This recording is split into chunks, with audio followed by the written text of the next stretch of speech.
You had me way before a simple hello. When your mom smiled with tears in her eyes and said, hey, you know, I gotta tell you something special, and a special something to show you. It was a 3D image in black and white, on a 3x5 size paper. It was pure delight. It took my breath away, nothing I could say. Ooh. It was the beautiful perfect. You were better than amazing, overflowing emotions, cascading from the moment we met. It had a heavenly effect. My heart was layered in love, even when we're apart. You'll always be in my heart, underneath the stars above, 'cause you're the beautiful perfect. Oops. I don't know what's going on with this one. Okay. Oops. No, that's not what I wanted. Oh. But no, I'm live right now. Nobody's actually on here. So I just felt like talking to you. What? I don't know what to say. You don't know what to say? I know, because you're the quiet one. I think you're the quiet one of all of us. Hold on. Oh, wait. So Christmas is in what, 9 days? Yeah. Is it? So I guess this is weird. I've never had I got dust on my computer here. I've never had it. I mean, no, actually, the last couple of times I've done this, I've had like lack of words, lack of thought. I don't know. It's been a weird year, and since it's coming to the end, how many more days do we have left? Today's the 16th. So is that 15 more days? 2 more weeks? So maybe, yeah, I think you're right. Yeah. 15 more days, 2 more days of 2025. Boy, we've been through a lot in the last 10 years, haven't we? We've just a lot of different things, up and downs, everything. The weather's been cold. I guess it's supposed to warm up tomorrow. Is it tomorrow we're warming up? I think so. Oh, yeah. Come on over here. Come on over here. People probably wonder what's going on. All right. This is the first time I've ever done this. And I did this over 3 years ago with my youngest daughter, who I haven't been with in a long time. But this is my oldest, the one I'm always talking about. And I've written a couple songs about. This is Sabrina. So for those who, this is a first. She's really kind of shy. How old are you now? 27? My God, it's crazy. I used to hold her like in my little hand, right, like this, or my hand. You were little in my hand. I got a big hand. I got a hand like. Is that crazy? Look at her. This is my girl. This is my little baby. I don't get to see her that much, you know. And I know that a lot of people probably, we're not going to be on super long because what time do you have to work? I start at 8. 8 a.m. Okay, 8 a.m. So I have friends from around the country and around the world in different time zones, even Australia and Germany, everywhere. So, you know, if they see this, because I know that their stuff doesn't trigger or show up on my screen, but they see it later and then they'll send me really cool audio messages. So this is kind of for that. But you know, there's a story since I started coming on, of course, because let's see, a little over 6 years ago when, you know, her brother passed, we were just talking about U of M and how that day happened. And we're not going to get into all that. But I did want to definitely, you know, ask her. I've never been interviewed before. I thought, you know, when I was a kid, did I ever tell you this? I know I never told her this. When I was younger, I've been shy and quiet, and she's like me a lot. She's she's a great writer. In fact, you write stuff, right? What do you do? Yeah, I work as a content writer and marketer. Content writer, yeah. And you went to Grand Rapids or Grand Valley, right outside of Grand Rapids, Allentown, right? Allendale. Allendale. That's okay. Sorry. Okay. I don't know what's going on. So anyway, I'm gonna ask questions because I mean, we're not. There's no script. If I was to have a script, this is it right here. There's nothing. Blank page. And so I just kind of just throwing this up. We're going live, fly off the wall kind of stuff. But I posted pictures of her for years, even before her brother was even born, and I've got a ton of them. So it wasn't like, in fact, she was when my ex-wife, her mom, told me she was pregnant with Dante, which was a boy. I mean, of course, I was happy, but it was like the thing that was in the back of my mind as a man, and I'm not really as one. I don't care about. We were just talking. We sat in the car over in Kroger off of M59, and it's funny. Her mom lives off of this road 23 miles east of here, and M59 is this long road that goes east and west in Michigan, north of Detroit, about probably 100 plus miles. I don't even know. It goes from one side to the other.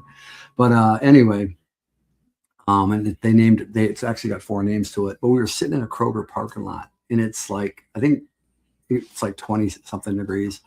And we just sat there before we went in, and we talked for about an hour or so about different things. I did most of the talking. In fact, she's talking a lot right now.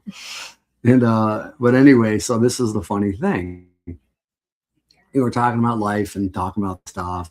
I probably ramble too much because I talk, when I get around her. But I get kind of nervous around my own daughter. And, I try to say things, to her about life and about being a good dad. And, that was always my intention. In fact, before she was born, I said I never wanted kids because I wasn't afraid, because my mom and dad are kind of, in fact, we were in the next room watching something on TV. And they're still both alive and kicking, both got their wits about them. They, trust me, they move around like a set of 25-year-olds. But anyway, and I was just, because they were kind of very outgoing with too much for me. I'll put it lightly. And I never thought I'd be a good dad for that reason. It wasn't because I just wanted to give up the single life and all that game, or not losing it. But anyway, so, she when she was born, actually, when I found out she was born, I was terrified. I was like, how old was I? 35. I was 35. And I was working for this mortgage company for a buddy of mine who was a big multimillionaire guy. And I went to high school with him. And it was one of those subprime companies. So, whatever. Well, as I'm finding out that her mom's pregnant with her, we lost the job. I mean, it was like 4 floors of people off of Telegraph and Maple, right across from the famous Andiamo, where Jimmy Hoffa was supposedly taken, right across the street. And so I was like, what am I going to do? What am I going to do? And then, of course, having a daughter, I didn't know, I hear all these horror stories. Guys are scared of having daughters, boyfriends, all that stuff. And in fact, she looked like this when she was in high school, and she was super pretty, and everybody, whatever, well, nobody did, he didn't go on dates or nothing. And I was like, well, then I finally found out because, mainly partly because of me. But then when I finally was introduced to her boyfriend, Derek, where's he in Grand Rapids right now? Mm-hmm. And he's, out of, he actually in Grand Rapids. They met online. Did you guys meet online? Yeah. But this was about a year or so after her brother had passed. And, I had enough going on. The world was going through a bunch of stuff, COVID, everything like that. And my business went to crap. But here I am, and I'm sitting there going, well, like one day, and everybody knew about her boyfriend except me. My brother knew, my dad knew, everybody knew, but they wanted to keep it a secret from me, right? So, and then he walked in, and I met him, and nicest, smartest, sweetest guy ever. I mean, honestly, they're still together. How many years you guys been together? 5. 5 years? Well, 5 since we met, yeah. So they live in Brooklyn now. They've been going back and forth. They lived in Grand Rapids. They got how many? 1 or 2 houses? 2. They have 2 houses in Grand Rapids. I don't even have one, unless you consider the front seat of my car. But anyway, so what happened was, so I went out there a couple of times. And me and her sister, the last time I saw her in New York was when you were in Manhattan, Times Square. Mm-hmm. Hell's Kitchen. Yeah. And I took Sophia. We drove all the way there to Manhattan. And that was, oh my God, it was, but we had a great time. And I posted it. And, but it's weird because, there were so many different things that went down where I didn't see them all the time. And I know when Sophia was born, I was in my 40s, and I go, how am I going to squeeze every microsecond of time for each one of them, the best I could. I knew eventually, she would go to college, or then Dante would go do his thing. And, I didn't know how I was going to be, how am I going to tag along? Because I was going to be that guy to tag along with them, And, their mom would have probably been whatever, because we were still married at that point. But anyway, so, all these different things. And the question I had for her, that would be the $1 billion question. If you hear background noise in the background, I think I got the producer on here, but my parents are watching TV. They watch it really loud. But anyway, and I'm putting you on the spot, but it's about me. It's about me, because I know a lot of people have questioned this, and I kind of let it go a long time ago. But I want the actual answer, the truth. Don't pull back. But was I okay as a dad? Was I okay? I mean, do you think I was all right? Yeah. Okay. No, I mean, I put her on the spot. No, I don't know, because I just feel like sometimes, I think this goes for any dad or even a mom out there. It's like you always wonder. I think some people think they're the greatest mom or the greatest dad in the world, and I never really thought that of myself. And now that I'm here in Christmas 2025 and all these different things, and how long are you in town for? Till the weekend or so? Yeah, I'm around Michigan until like the 28th or so. Okay, yeah, 'cause she's got to go to. Are you going to Grand Rapids too, right? Yeah, she's going to Grand Rapids because her boyfriend's parents are there. Really cool, good people. Brian and Julie. Julie, yeah, really cool people. And I approve. But anyway, so it's one of those things where, hey Tina, hey Phil, how you doing? I don't know who's actually watching. Let me see, Mr. Bill and Tina. Okay, you guys. Well, I don't know. It doesn't show everybody. But anyway, and I think that, moving forward, I told her, I said, if I could have had a choice in my life, I would have been a superhero, and I told her, like, not like the Avengers, and help back the world. But, as you get older, you realize the world doesn't work like that, but I know that there's people out there that have families. They have children. They have, daughters and sons, or however. Maybe they're single parents. I don't know. Some people are very blessed. They have nice homes. But it's like, even with all the brokenness that her and I went through, I was sitting there, if I can, this was the last day Dante was alive. And we were at the University of Michigan, Mott. They always have TV commercials, Mott Children's Hospital, because there's different divisions, right? And they're huge, right? They're like little cities. And everybody, I told her, I said, when I first got to the hospital, the first thing they told me within 10, 15 minutes after they explained everything, they said, we're gonna, put him down in the basement in the morgue. And I said, you don't have enough people for that. So they kind of, whatever. And they allowed me to stay there because her and her sister and her mom and grandmother were all up in Mackinac. And that was the worst day, the worst time of my life. And I was on, that's when I kind of went live on Facebook. And moving past all that, I remember that day after we airlifted him from Flint, or was it Flint? Somewhere in there, Genesee, or maybe it's, I forgot. But we had him airlifted to U of M, and we were hoping, things were going to turn around. But we knew that last day. I looked at her and we went into the cafeteria. It was a private cafeteria. It was around the McDonald House, I think, right? And there was windows all around. It was kind of a weird day in September. And I said, we're going to be the only two people standing. We're going to be like two people, broken legs, holding each other up. And, I hope we get through it. I hope we get through it. And, many people from everywhere, people I can't remember, people I didn't even know, families, people, restaurants like Manjalao, Kim's, the Lacia family. I mean, the list goes on and on. There was so many great people, and Jay Towers was posting, a bunch of other people were posting. So I met friends that were here because of that. But you know what? And I told her today, I go, I hope that you forgive me for anything I do. Well, I didn't exactly say it like that, but I mean, I hope you do anyway. And I hope that, her life is good and we give back. And maybe one day we'll even work together and stuff like that. Because I write, she writes. And I thought, God, wouldn't that be cool if one day we could write together, and do something with that. But the point I was trying to make with her and anybody out there that goes through any kind of sadness or anything like that is that, you know what, you just got to keep going. You know, whether you broke, whether you're broken. And I've always had guilt because of her brother dying. I've had guilt because of her sister leaving. I've had guilt because I don't know if I was there enough for her as well. And, maybe I said or did the wrong things out there, but at the same time, look at her, she's still here, 6 years later. She's I know she's probably holding a lot of things inside. I don't want to put you on the spot with that either, because you're really good at holding things, and but the strength that you find, I hope, is because there's good people around you. I hope I'm strong enough.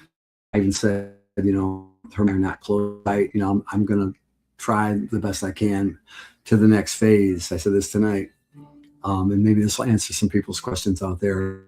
Because there's a lot of acrimony, and I said I'm gonna let it slide regardless of what happened. Maybe I deserve this. Maybe I deserved everything happen.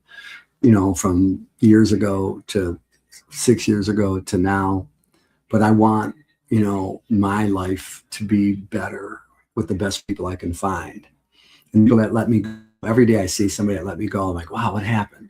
But then I also see people that stay with me. But some right girl, and I mean, this person, the number one reason, keep trying. And she hasn't asked me for anything. You haven't asked me for anything. I mean, nothing. I mean, I didn't buy you your first car. And years I bought, I bought 2 cars. I couldn't buy her, whatever now. But what I think worth more than me, I hope.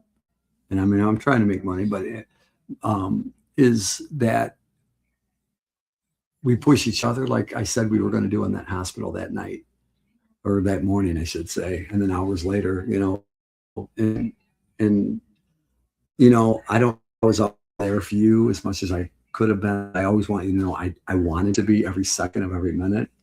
Yeah. And I know there's been a couple of times where it's been rough, and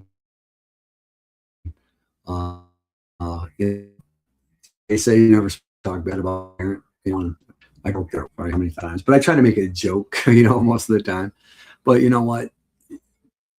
Moving forward, I'm going to try to be better for that. One thing she was good at, one thing Sabrina was good at, and Dante was good at, and even Sophia was good at. Okay. I always told them, I says, never, how many times did I say this when you guys were younger? Never be afraid of me. Even when I'm mad, or even if you think I'm tough, this tough dad or this whatever, never be afraid of me. Like some people are afraid of their dad, and I said, always say what you feel to me. And she would either say I'm stupid, or she'd call me an idiot. How many times have you called me an idiot? She goes, Dad, you're an idiot. And she would start, and she would just smirk, because I would always say these stupid, sarcastic, funny things or whatever. And that actually was probably one of the coolest things I've ever told you. And Dante would do that. Dante never held back on me. He goes, Dad, you're a weird ass. Remember that? And even Sophia, she always hit me and stuff like that. And I don't, I've said this before, but I've never said it in front of her on here. But, I never spanked you or anything, did I? I know I used to swing them on the bed. Do you remember me swinging you guys on the bed? Mm-hmm. I would fluff up this big, thick down comforter on my king size bed in my house at Royal Oak. That's where she was born. Her brother was born over at 14 in Woodward, if you know that is north of Detroit. And I say that because people aren't from Michigan. And I would swing them around and around. And it was funny, like their legs and stuff would be over, but I knew how to swing them where they weren't hitting, how like the dresser and stuff. Because I probably broke their legs. And then I would throw them on the bed. Remember that? This one game that we used to play? We used to play this game. You hated it. Do you remember it? In the bed. No, I don't. Remember? She'd always, because she was when you were a little girl, she had this little stuffed animal named Skip. In fact, I posted her picture with it. It looks like this little beagle, right? Yeah. And she loved Skip. Well, sometimes you would get under the kitchen table Okay. and you would bark. Oh. And she put a leash around her neck, and you go, arf, arf. And do you remember that? No, but I know you told me about it. Oh, do you remember she loved watching The Wizard of Oz too. We had to watch The Wizard of Oz. How many times did we watch The Wizard of Oz? Do you remember how many times? I mean, not accurately, but it was a lot. And she was Dorothy, I think, at least 2 years in a row, weren't you? Yeah, for Halloween. Yeah, for Halloween, right. But where was I going with this before? No, we swung you around the bed and everything. The game. Tunnel.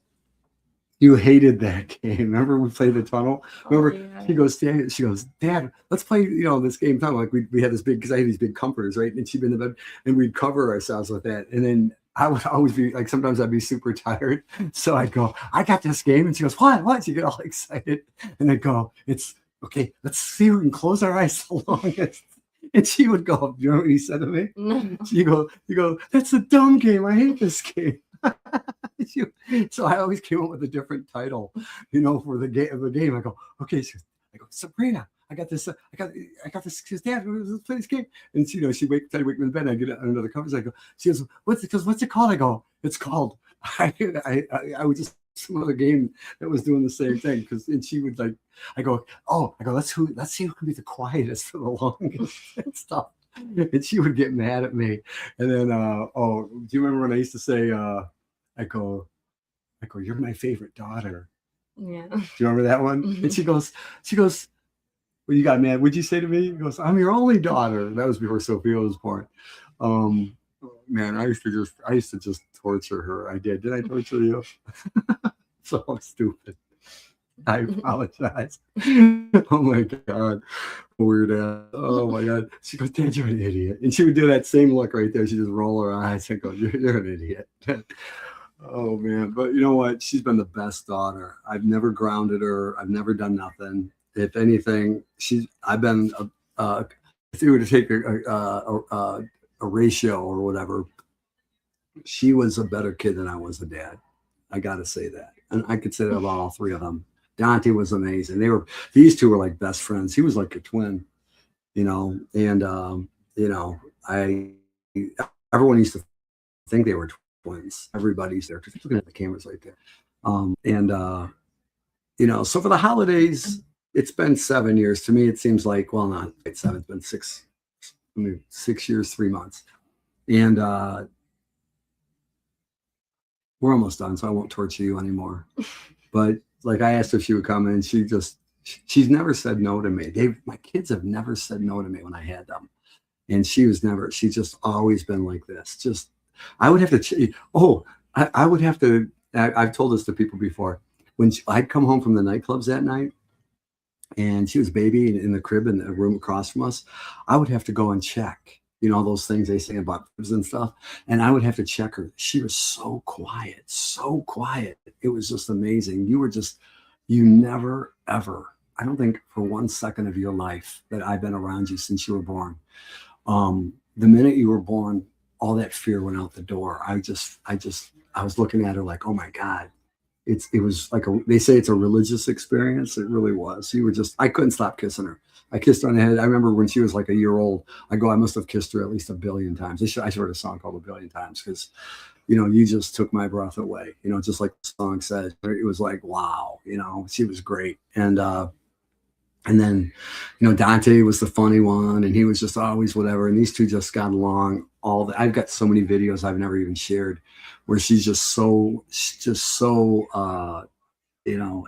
was like the colors in the rainbow couldn't even compare. I mean, the flavor of your favorite dessert or food wasn't even close. It was just those kind of feelings I had with them every second when I walked in the door. The minute I left, I felt like, you ever feel like when you get your jacket stuck in the door and you're trying to go anywhere? It's like I felt like the further I got from them, the less I was alive, if that makes sense. And I'm thinking, how was I alive all those 35 plus years before they were born? I don't even know how that even happened.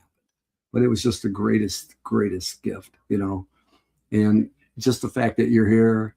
I know she spends more time at her mom's because, she has to, but it's just been, but at least I get to do this. At least I get this, and I get to share it. And, you know, for those people who have kids, you know, hug them and love them. For those people who don't have kids or can't have kids, um, I hope you find that joy that replaces that pain and that loneliness and those sad things and the worrisome and the, you know, you may have whatever things that stress you out, that cause you to, you know, feel things that eat you up inside or consume you. You know, the only thing that ever consumed me was them. And what ate me up alive was when I wasn't with them. I don't know how people feel about that with their own lives, but all I can say, the holiday season, a couple of weeks away from, the holidays, not even, and the new year, make it a goal, you know, and I'm just giving you my 2 cents. You can take it or leave it. But you know what? If this is out of the, you know, everything bad that happened to me, if this is what I have left, I'm okay. I'm okay. Even if I see you once or twice, because, you know, there might come a time, and that's my goal for my success. If I become that way with Nashville or, you know, whatever, New York, they're creative cities in between Detroit that you could possibly get. And that's why she had to leave. And that's why I have to leave. And Detroit doesn't have a creative thing. It's more of a spectator kind of thing. You know, we go watch things. We watch DJs. We watch football games. We watch things. But the creative parts are, New York has both. You know, you create, you do, you design, you watch. Nashville, same thing. And I am really proud of what she's become. I don't have any other expectations of her. I don't. And I just want her healthy and happy. And her boyfriend's been good to her, or else. And, you know, that's all I wish for everybody out there. I pay for this stuff, and I don't even know how to use it. I told her, I said, I don't even hardly come on here anymore. And when I do, you know, there's hardly anybody out there. So just have a good time out there and be safe and stay warm. And, you know, one last thing. I told her, I said, the best compliment I can give anybody is if I say they're a good human. The worst compliment I could give somebody is that they're not a good human. You know, live for yourself, enjoy your life, but be the person that at least gives back. Donate some blood, give some food, give a jacket, give some time to your friends. You know, hold the door open for a stranger. I see so many bad people out there, so many inconsiderate, rude people. I could be that person easily. They would understand. But you know what? I ain't going to do that. I'm not going to let what happened to me create those excuses. I wouldn't have came on here. You know, I did it because I hoped I helped people. I wasn't trying to solicit pity or sadness. Solicit sadness. That should be a song. I don't want to do that, you know, because she's stronger than I am. She's in every 10 times more powerful than me. She is. You know, she's cried less than I've cried. At least I never. When she stayed with me those times, when people were, you know, I never heard her cry. Just like when she was a baby, you know, not just when her brother passed, but when she was a baby, she never cried. I was like crazy. I was like, is she okay? I don't know what's going on, but I'm the obnoxious one. I'm the one that, you know, I'm supposed to be the tough guy, but I cry. I'm the tougher guy that cries. I don't know what happens. What did I used to say when I got what did Allergies. You didn't even hesitate, did you? She in case you didn't hear that, she goes, her brother and her would just look at me like I was stupid because I would get emotional sometimes, especially after, you know, the divorce or watching a movie that reminded me. And I go and they look at me and I didn't want them to feel awkward. So I go, oh man, I'm sorry. I told them my allergies. Did you guys always know? Of course. I don't know. You know, I thought I pulled one over on them all the time. No, they didn't. I'm stupid, aren't I? I love you so much. Oh my God, you're the best. You know that. But anyway, hey Paul, how you doing? Hey Mal, how you doing, guys? You guys all right? All right. Over this, I these so I feel later. I used to them up and then, you know, whatever. And Facebook takes these down after 30 days. I still do, but I hope there's a message in there somewhere. And I just wanted to share my my beautiful daughter, man, and she doesn't even wear makeup. Do you have any makeup on at all? Jeez, oh man, you're looking as me. I'm kidding. You're better looking than me. But anyway, all right. Well, have a happy week. Have some nice Christmas parties. Happy Hanukkah, Kwanzaa, whatever. Be nice to each other, man. Peace, man. It's a crazy world out there. Don't be crazy. Stop being crazy, man. Just, I've got reasons to be crazy, right? I am crazy. All right. Well, times 10. Hey, Christine, you guys have a good night. Say bye. Wow, look at you. You already did. She's so. Sophia was like that too. They're so light. Man, you guys were brought up pretty good, weren't you? All right, guys. Thank you very much. Bye. Wait, we're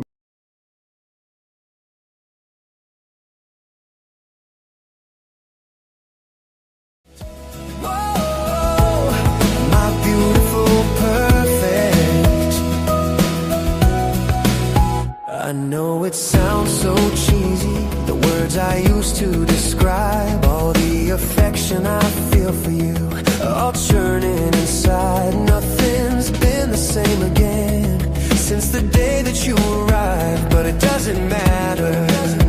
You're all that matters, because here you are, my spectacular star. It's the beautiful perfect. You are better than amazing. All of these emotions cascading from the moment we met.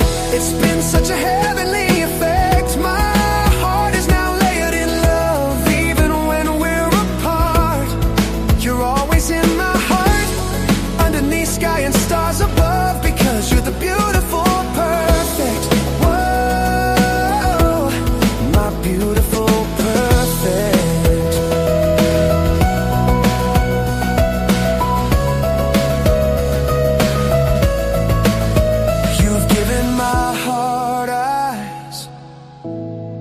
More than you'll ever realize. You're my Michelangelo's David, my cherry blossom in bloom, Beethoven's Ninth Symphony, my Milky Way and moon. How could I have wished you any better? You are the beautiful perfect. You're better than amazing. So many emotions cascading from the very second